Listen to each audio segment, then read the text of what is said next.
Isang magandang araw at magandang gabi sa ating lahat po mga kababayan, mga katiits. At muli sa oras na ito ay akin pong ididimo ito pong long range locator, tripod antenna. At ganoon din po yung single antenna, Japanese wand at isang Japanese aurameter. At ito po ay napusuan ng ating isang katiits wala po sa probinsya ng Bohol. Ito katiits, yung iyong long range locator, tripod antenna, ay dito mo lalagyan ng bala. Dito kung ano yung ibinala mo, yon ang ilulukit ng ating locator. At ito katiits, panoorin mo yung demo para sa long range locator, tripod antenna, single antenna, Japanese wand at Japanese aurameter. Ito katiits. At muli, dito nilalagay yung bala. Ito naman yung aking ilulukit, pambabala na 18 carats na aking singsing. Ayan, dito katiits. Kung ano yung ibinala, yun na ilulukit ng ating locator. At siyempre katiits, ang ilulukit naman natin ay itong kwintas na 24 carats. Yan. 24 carats. Ayan, 24 carats. At ito ilulocate natin gamit ang long range locator, tripod antenna. Ayan. At una, katiits, ang paggamit ng long range locator, tripod antenna ay 45 degrees, danda tinataas. At siyempre bago ito, brand nyo, ang paghila ng ating long range antenna ay dahan-dahan, padiretso. Hindi po ang paghila nito ay papaganon. Dandahanin nyo lang mga katiits sa paghila nyan para tumagal yung ating gamit. Yan, patuwid. Dandahan. At ito katiits, brand nyo, ay muli, ilang segundo lang, papahin natin ang dulo sa lupa para sa pagpapabilis ng frequency ng ating tripod antenna. Yan. At ito katiits, muli, ay lulukit ko yun, 24 carats, bagol. Yan. Ayan katiits. Yan. Yan. Ito yung mabilis. Yan. Yan. At ito katiits. Yan. Ito po yung long range locator, tripod antenna. Sige. Na atin po idinidemo. Yan, ganyan po, ganyan kalakas yung ating tripod antenna. Si! Ito, katiits, pagmasdan nyo mabuti. Yan. Ito po yung aking tripod antenna, dandahan ang pagtaas.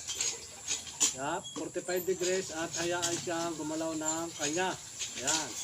Katiits, dandahanin mo lang ganyan, oh. 45 degrees at kung sana yung babaling ng kanya.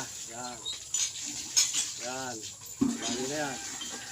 At kahit sa kamay katiits, pag-aralan nyo rin, yan, kung sana yung tuturo, yan. Ito katiits ang aking tripod antenna. Yan. Pag-aralan nyo katiits. Yan. At ito po naman katiits, muli, ay susubukan kong lapitan kung gaano siya kalakas o ano ba yung performance ng ating tripod antenna sa paglocate po ng gold ng ating target. Ayan, katiis. Ito. Yan. Ay, ano ba yung ating magiging, yan, simula na. Ito katiis yung ating nilulocate. Yan, ito. Yan, nasa ilalim ng aking paa. Yan. At ito na katiits. Ay nagsisimula na umikot yung ating long range locator, Tripod antenna. Yan. O ito na katiis siyang nabilis. Yan. Yan na. Ito katiis yung napusuan. Tripod antenna. Ito na. Matake na ganyan siya. At ito katiis ay kalahating kilo ang bigat. Dahil malakas yung frequency niya. Siyempre may bigat siya. Hindi natin maiwasan yung pagkawig ng ating long range locator. Tripod antenna. Yan. At ito katiis. Yan. Yan. Pagmasdan mo katiits, ganyan yung paggamit ng ating long range locator, tripod, antenna katiits, huwag kang kukurap. Ayan. Pagmasdan mabuti, 45 degrees, usa siyang tuturo ng kanya. Yan, oh. 45 degrees. Yan. At ito naman katiits, yung ating single antenna na ito rin yung kasama sa napusuan po ng ating isang katiits na mula po sa probinsya ng Bohol. Ayan. Ito katiits, yung napusuan pa rin na single antenna. Ito po ay 2 piraso. Tinatawag na isang pares. Magkasawa siya katiits. Ayan. At katiits, kapag gagamit ka ng 2 locator, isa lang yung babalahan mo. Isa lang. Dito mo lang siya ilalagay. Kung ikaw ay kanan o kaliwa, basta isa lang ilalagyan mo. Ito katiits, aking pambala. Isa lang. Ayan. Tapos saraduhan. At ito katiits ay pang long distance. Katulad din ng ating tripod antenna. Ito ay pang malayuan. Kung nasa inyong target natin kung malayo, ganun kalayo din yung ilulukit ito sa lalim. Walang estimate na lalim, basta kung ano binaw na hapon, yun ang malulukit ng ating locator. Ito katiits, ang paghila ng ating antenna ay dahan-dahan sa papuno. Yan, padiretso. Para hindi ito masira. Yan. Ang purpose nito katiits ay kapag natapakan natin ng items, ito ay mag-iikis. Yan, mag-iikis ito katiits. Una natin testing tayo ating katiits na locate ang ating single antenna. Yan, kung ito nga ba ay mag-iikis kapag natapatan. Yan. Kapag natapatan ay kusa siyang nag-iikis. Yan. Kailangan katiits ay pag-aralan nyo na parehas yung kaliwat kanan nyo sa paggamit ng long range locator single antenna. Yan. Kaliwat kanan o paano pagpapagalaw ng ating kaliwa, gano'n din. At ito katiits, yan, gano'n siya kalakas, pumatak. Yan. Ito na yung katiits, tigpagmas ng mga katiits, kung paano siya pumatak o humila doon sa ating target.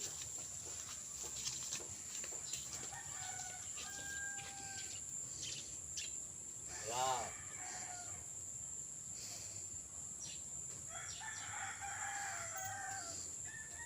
Yan. At ito naman katiits ay ating lalapitan. Yan o, malapit na dulo kung mapapansin nyo.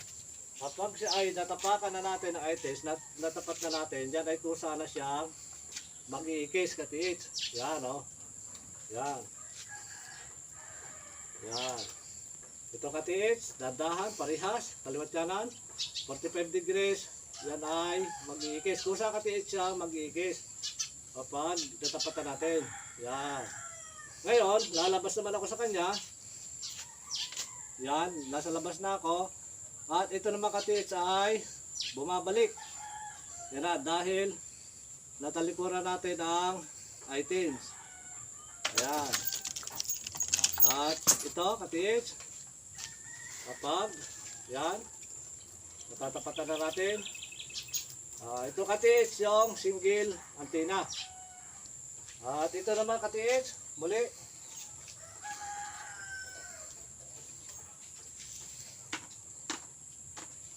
Ito yung kapag isa lang ang ginagamit mo, pang long distance ito. Yan, 45 degrees. Kung saan na yan, tuturo. Yan. Ito pa rin, 45 degrees.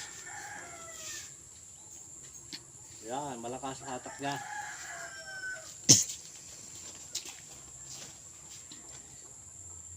Ayan, pagmasdan mo lang katiits kung paano gamitin itong single antenna.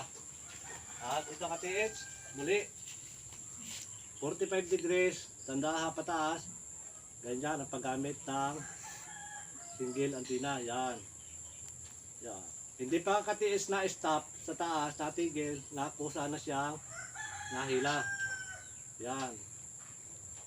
Kusa na siya kasi hindi hila na, minamagnet na ito yung ating nilolocate. At ito naman, susubukan ko siyang lapitan gamit ang single antenna. Kung ito nga ba ay kusang iikot kapag natapakan o natapatan ng ating target. Yan. Ito katiits, ito yung ating target. Ayan, naikot na. Yan na. Ito na katiits, yung single antenna na kapag isa lang ang ginamit mo ay kung saan na siyang iikot kapag natapatan natin ang ating target. Yan. Ito katiits, yan na, lakas. Yan. Ito katiits. Yan, malakas na ito.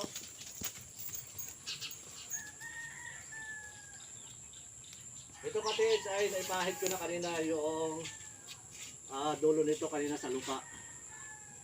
Kaya kailangan kapag nasa ibang area kayo, site, huwag nyo kakalimutan yung dulo, iba ang content ng lupa doon sa bundok o sa ibang sa pinarot. Diba? Papahid nyo lang ng konti sa dulo at saka gamitin. Dahil yun po aking nilalagay na load ay kaugma na nilalagay ko dito yung lupa.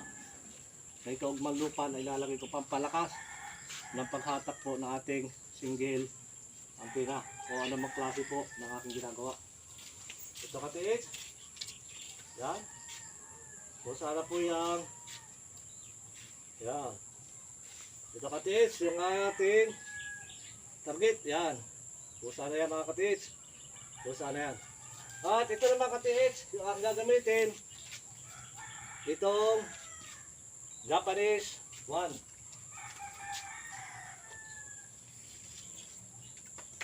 Ito pa rin yung aking Japanese 1 na yan katiits, pagmasdan nyo na binuo ko.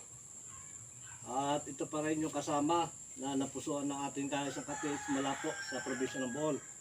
At pinapaalam ko lang mga katiits, ito po ay PVC pipe. Walang kinalaman yan sa paglukit o frequency ng ating gadget.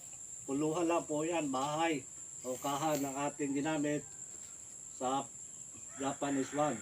Pero ang pinakamahalaga katiits ay frequency ng ating pong locator o Japanese 1, single antenna at Japanese aurameter. Dito pa rin katiits natin ilalagay yung bala. Binabalahan pa rin yung katiits. At lalagay ko pa rin ito katiits, itong ating pang-locate, sing-sing. Yan, dyan katiits lalagay. Kung ano pa rin katiits, yung ating hahanapin, ganun pa rin ang ilolocate na ating Japanese 1. Yan. Ito katiits, dulo pa rin. Yan. At basta tutok mo to. Pagmasdan nyo katiits, ang paggamit ng Japanese 1 ay iba't iba yung pamamara sa paggamit ng Japanese 1. Pero sa ganang akin dito, tinutuong ko itong puno dito. At yung iba naman,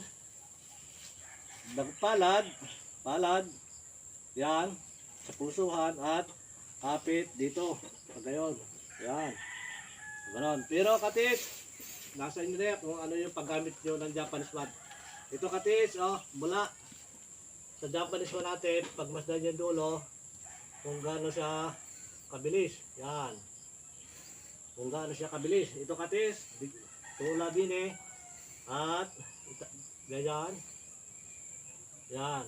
Kung gaano siya hilahin ng ating nilulukit. Yan.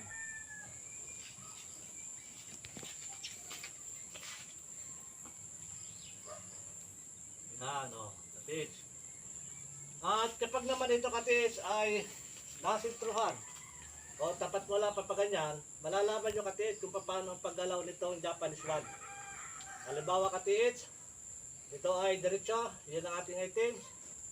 Tapat lang niya katits, ang magiging resulta niyan, ang paggalaw niya ay pantay, pantay yan katits, ganyan dyan, pumaba. Gusto lapit mo, yan. Ito ka na, yan. Ganyan katits ang paggalaw niyan. Pero kapag napalis itong dulo, ang magiging detection nito, pag salad do sa item, yan, kapag ano siya, sa kanan, yan, adjust ulit kayo katiits, hanggang sa tumapat, yan, at dito pagkatapat na katiits, ay pababa na ang kanyang deteksyon, ganyan, at dito katiits, yan. Kung ganyan kabilis yung ating Japanese one. Yan. Kapag ito'y natapatan na, yan ang detection niya. Lilihis.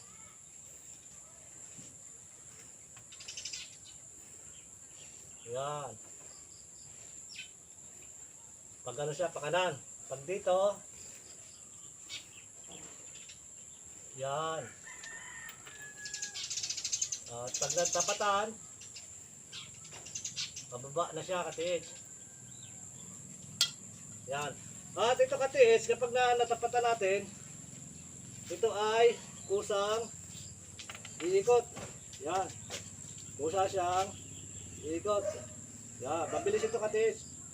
Mabilis lang yung kanyang paggalaw. Yan. Ito katiis, nakasandal lang ito dito. Yan. Yan katiis. Yan. At ito, ganun. Yan. Pag natapatan, yan, yung paggalaw niya katiis. So, ito po siya. Paggalaw ng ating Japanese one. Yan. Gano'n siya katiits, kabilis. Ito ang ating Japanese one. Yan. At ito naman isa katiits, ang ating didimo. Kasama pa rin ang ating triple antenna, single antenna at Japanese one. Ito namang Japanese aura meter.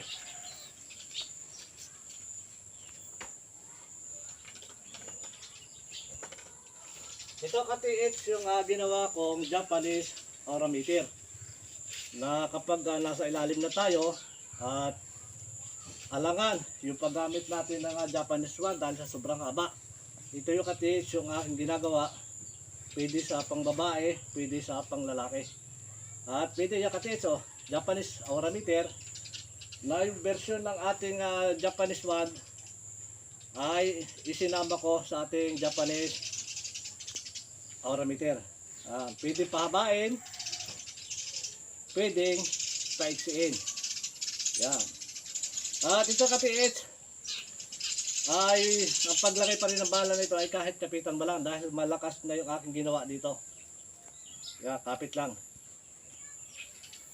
At ito ay kapitan mo, ipitin lang gano'n dito. At yan katiits ay kahit kunti lang malakas na ang hatak niyan. Yan. Kaparo siya katiits. Yan, lalo na kapag ito ay yan. Kapag ito ay natapatan na, pagbasta nyo katiits. Yan. Ganyan ang ating kahit katiits yan ay nakaupo ka lang, nasa ilalim ka na ng bag, kahit yan ay yan, malalaman mo agad katiits. Ganyan agad. Kapag dito yan, simple lang kasi ito mga katiits gamitin. Yan. Yan ang reaction niya katiits. Yan. Pagbasta nyo katiits kung gaano siya Palakas. Ito ay kahit paiksi mo lang katiis. Yan. Oh. Pagbasa nyo katiis. Yan. So, ito katiis yung aking version ng Japanese aurameter. Yan. At kahit naglalakad ka piit, haba. Kahit naglalakad. Yan o. So, pagbabasa nyo katiis kung saan ang ginda ng ating dulo na Japanese aurameter. Yan. Yan. Papunta doon ang hatak sa ating target. Ganyan. Ganyan po yung ating Japanese aurameter. Yan. Kapag natapatan, basta katens ito ay tumapat, itong dulo doon. Kahit hindi pa lahat tayo nakatapat ng ganyan, at tumapat itong dulo, automatic makakatiis na ito ay iikot. Yan o. Pag basta ito katiis, tumapat na agad ang dulo, naikot na agad siya. O. Yan, katiis. Yan na. Yan. Hindi pa natin natutungtong yung item. At kapag tumapat ang dulo, malalaman mo na agad katiis na. Yan na oh. Malakas na siya. Yan. Ito katiis ay napusuan po ng ating isa katiis mula po sa probinsya ng Bohol. At sa mga nagme-message po sa akin, lalo na po sa comment section ng channel ng Treasure Hunter Mindoro Gold Vlog, mag-personal message po kayo, Facebook account ko, Katiits Bupil. At muli, maraming salamat sa inyo mga katiits, mga kababayan, at pasubaybay po ng aking YouTube channel, lalo na po yung aking mga ina-upload na video. Muli, isang maraming salamat po sa inyo lahat.